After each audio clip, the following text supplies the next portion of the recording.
আমার সেকেন্ডে সেকেন্ডে লাখ লাখ টাকা লস হয়ে যেতেছে, আর তুই আছো 30-40 টাকা হিসাব। আমার পকেট থেকে টাকা পড়ে গেলে 1000 টাকার নোট আমি তুলি না কেন?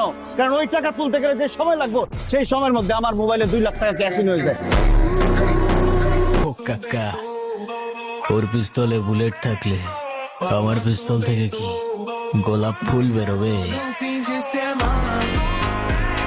এক্সকিউজ মি, আপনার নাম্বারটা কি পেতে পারি? মানে যদি আবার কখনো বিপদে পড়ি এই জন্য। বিপদে পড়লে আমাকে না, 999 ফোন দিবা। তোর একটা খবর আছে, আমি পুলিশে খবর দেবো এখন। দিস পুলিশে সাঁতার জানাস তুই? তো কি হয়েছে জানি নে। তাহলে পিড়িয়ে পানিতে নামাবো। পরদিন পত্রিকায় নিউজ দিব, পানিতে ডুবে হোটেল ম্যানেজারের মৃত্যু। তুই করতে পারবি না, তোর পোলাপান করবো। আমার বাপ কি ছিল, আমার চাচা কি করে, সেইটা দিয়ে আমি না, নিজের পরিচয় বড় পরিচয়। আজকের এই ভিডিওতে আপনারা দেখতে পাবেন বর্তমান সময়ে বাংলা নাটকের খুব জনপ্রিয় অভিনেতাদের মুখের ভাইরাল কিছু ডায়লগ। এই ডায়লগগুলো শুনলে মন চায় যে নাটকগুলো আবার বারবার দেখি। আজকে ভিডিওটা খুবই ইন্টারেস্টিং একটা ভিডিও, তো চলুন বেশি কথা না বলে আজকে ভিডিওটা শুরু করা যাক। What do you mean ভাই তোমার মতো ছেলে? হ্যাঁ, কি টার্গেট করছি আমি? আপনার টাকা? অবভিয়াসলি, তা নয় তো কি? আপনার হয়তো আমার ব্যাকগ্রাউন্ড সম্পর্কে ধারণা নেই স্যার। আপনাদের মতো সো কল্ড বিজনেসম্যান আমার বাবার অফিসের লাইন দিয়ে দাঁড়িয়ে থাকে। ও ভাই, কি ডায়লগ, সেরা সেরা। সো গাইস, আপনাদের প্রিয় অভিনেতার কিছু এরকম অসাধারণ কিছু ডায়লগ শোনার জন্য এই ভিডিওটা শুরু থেকে শেষ পর্যন্ত দেখার অনুরোধ রইল সবার কাছে। তুই রাস্তার কে দাঁড়ায় আসছিস? রাস্তাটা কি তোর বাপের? আরে না, তোর বাপের।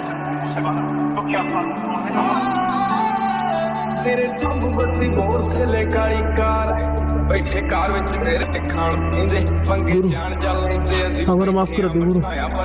গুরু আমি কিছু করি নাই গুরু, আমরা সব মনসুর ভাইয়ের কত মতো করছি গুরু, আমার মাফ করে দে গুরু।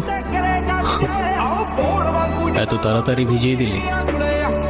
খেলা তো মাত্র শুরু। তারপরের লিস্টে আছে নিলয় আলমগীর, যা বর্তমান সময়ে খুবই পরিচিত। আর ওনার রিসেন্টলি একটা ডায়লগ ভাইরাল হয়েছে, যে ডায়লগটা মারাত্মক। বুঝলি ভাই আজিজ, আমার ননদ কিন্তু খুব কেয়ারিং। যে ঘরে যাবে সে ঘরে খুব জল জল করবে, আলোকিত হয়ে যাবে। 100 টাকার বাল্ব তো যেই বাড়িতে লাগাবো সেই বাড়ি পুরো আলোকিত হয়ে যাইব। ও ভাই, কি ডায়লগ! জোস ভাই জোস। সো গাইস, এরপরে আসছে মোশাররফ করিম, যা নাটক জগতের কিং। তো চলুন ওনার মুখে কিছু ভাবের ডায়লগ শুনে আসি। মারণের ভয় আরে নদে এবেন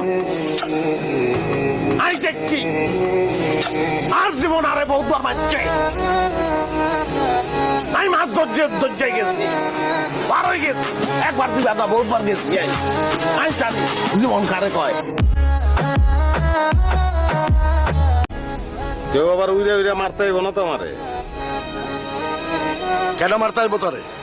আইলেও অসুবিধা নাই কাকা, এইসব সার পোকার আত্মা ভাঙ্গন আমার লেগে 10 মিনিটের মামলা। অসাধারণ। চলুন ওনার মুখে আরেকটা ডায়লগ শুনে আসি। তোর একটা খবর আছে, আমি পুলিশে খবর দেবো এখন। দিস পুলিশে সাঁতার জানাস তুই? তো কি হয়েছে জানি নে। তাহলে পিড়িয়ে পানিতে নামাবো।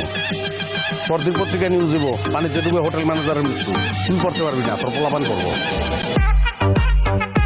তো চলুন গাইস, এখন শুনে আসি আরশ খানের কিছু ভাইরাল ডায়লগ।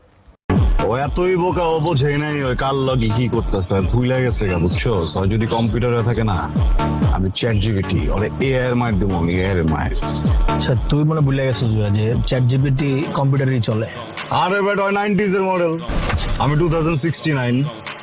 ওরে তো আমি 420 মারুম না, ওরে আমি 49ও মারুম না, ওরে মারুম আমি 69 স্টাইলে, বুঝছস না? একদম মনে কর পাগল হয়ে যাবো গা, পাগলের রাস্তায় নাই মা, কানবো চিল্লে, এবার সবারই জিগাবো আমি পাগল হয়েছি কিনলে।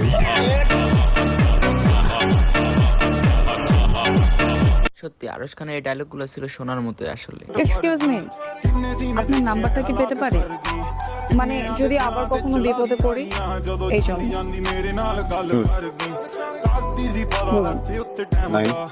999 বিপদে পড়লে আমাকে না, 999 ফোন দিবা। ও ভাই, কি ডায়লগ, জোস। সো গাইস, এখন আমরা দেখবো মুশফিক আর ফারহানের কিছু বুক কাঁপানো ডায়লগ।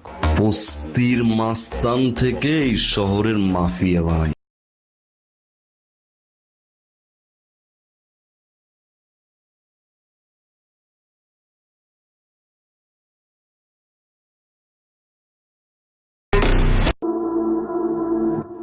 কি? Mafia, secret mafia. So guys, এখন আমরা দেখবো বরণ ভাইয়ের লাইফে সেরা কিছু ডায়লগ। তুমি ফর্মাল পোশাক করে কই যাও? নতুন চাকরিতে জয়েন করছো নাকি? কাকা এটা আপনি কি করলেন? আমি মানুষের চাকরি করু, মানুষের সার ডাকু, মানুষে উল্টা আমার সার ডাকু কাকা। যদিও গাইস ব্যাচেলর পয়েন্ট সিজন 5 আমরা বরণ ভাইকে অনেক অনেক মিস করতেছি। আমার বিশ্বাস খুব শীঘ্রই উনি চলে আসবে। এই এলাকায় গ্যাঞ্জাম করে কোন বলারে? আমার এলাকায় বোম ফাটায় না? এই শটগান ডালো দেই, শটগান ডালো দুটো ফাঁকা হচ্ছে। বরণ ভাই, বিনোদনের জন্য আপনি সেরা ভাই। আপনি এই এলাকার এত বড় একটা হেডো, আপনার লোকে যদি এক কাপ চা না খায় তাহলে কি হইব? শুনেন, আমি কিন্তু ঢাকা শহরের কোনো হেড বাট আপনার আমার খুব ভালো লাগছে।